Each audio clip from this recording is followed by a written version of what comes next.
Todos os anos, em abril, são realizadas campanhas de combate à hemofilia. E para nos explicar melhor sobre essa doença genética, converso agora com um médico oncologista. Assista a entrevista. Doutor, o que é a hemofilia? Carol, a hemofilia é uma doença que reflete a necessidade de receber um fator do sangue, por isso que o nome se chama hemo, de componente de sangue, e filia, que confere ao paciente a necessidade de receber esse fator. Hemofilia é uma condição genética onde o paciente tem a falta do fator 8 de coagulação, que no caso é a hemofilia A, que é a mais comum, e a hemofilia B é a falta do fator 9 de coagulação. São fatores que o organismo precisa para não ocorrer sangramento. Então, é comum ao paciente hemofílico a presença de sangramento espontâneo.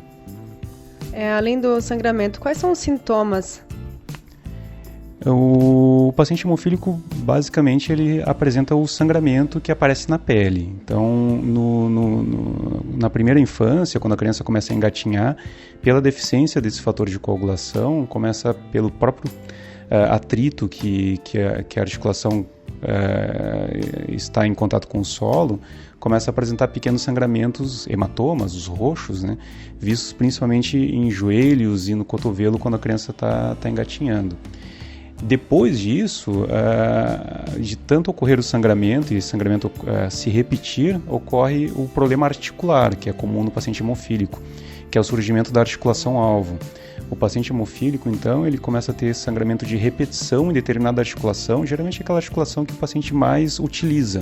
Então, o paciente canhoto, a articulação mais do lado esquerdo, o paciente destro mais do lado direito, principalmente tornozelos e joelhos, que é onde sofre mais o impacto do peso. E essas articulações, pela recorrência do sangramento, acabam sofrendo deformidades. Então, fora o sangramento que a gente percebe na pele através dos roxos, vai ter também o sangramento dentro das articulações e também dentro de alguns órgãos, mas basicamente o mais comum é dentro das articulações, que são as chamadas articulações-alvo do paciente hemofílico. E como que a hemofilia afeta no dia a dia?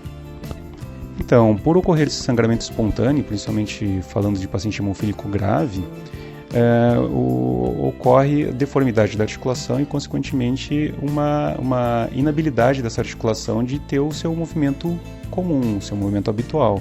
Então, o paciente hemofílico, tendo articulação-alvo, ele vai ter aquela articulação comprometida, isso causando deformidade, isso causando uma inabilidade na movimentação e consequentemente, perdas no trabalho, perdas na escola, enfim, piora na qualidade de vida. E essa doença ela afeta mais homens ou mulheres? A hemofilia ela é uma doença exclusiva do sexo masculino. Então ela é uma doença que a gente chama de ligada ao cromossomo X.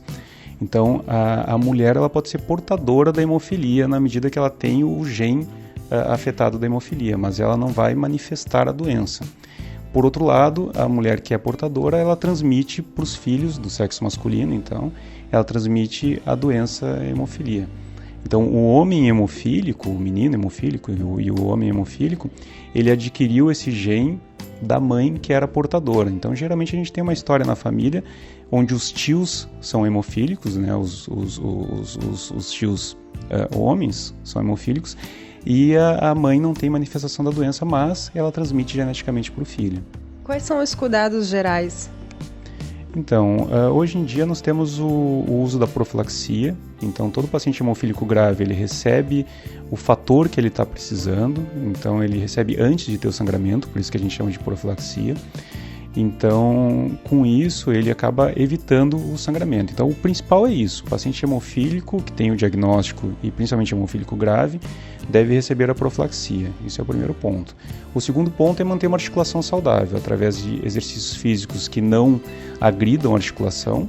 Então, exercício físico de pouco impacto, principalmente, então, bicicleta e natação, que é o principal.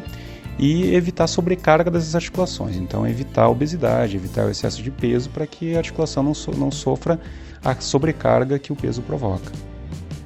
O paciente, quando ele percebe que o filho está com hemofilia, ele vem até o médico. Qual é o procedimento que vocês fazem? Qual a forma de tratamento?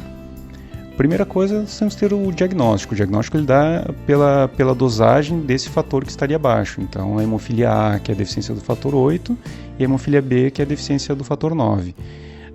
Conseguindo esse diagnóstico, tendo a dosagem do fator, isso é um exame de sangue que se faz, aí se dá a caracterização da doença. Ela pode ser leve, moderada ou severa, de acordo com a quantidade de fator que esse paciente tem. E em cima disso é que é feito o plano terapêutico. Então, o paciente com hemofilia grave, como a gente havia abordado antes, ele precisa fazer a profilaxia para evitar que tenha um sangramento espontâneo, enquanto que o paciente que é hemofílico leve, ele não precisa fazer profilaxia. Por outro lado, se ele for fazer algum procedimento cirúrgico ou sofrer algum traumatismo, um acidente, ele vai sangrar mais do que a população em média. Então ele tem que saber que ele é hemofílico e, na necessidade, repor o fator que ele precisa. Quais as dicas finais do Dr. Gilberto? Então, primeiro é reconhecer quando algo está errado. Então, como a hemofilia é uma condição genética, a mãe precisa estar muito atenta na criança se a criança está apresentando algum sinal de sangramento. Isso é a primeira coisa. E a segunda coisa, se é feito o diagnóstico, é ter um estilo de vida compatível com essa limitação que a hemofilia vai causar, principalmente fazer atividade física e evitar o excesso de peso para não danificar mais as articulações, assim como, claro, fazer um acompanhamento médico rigoroso.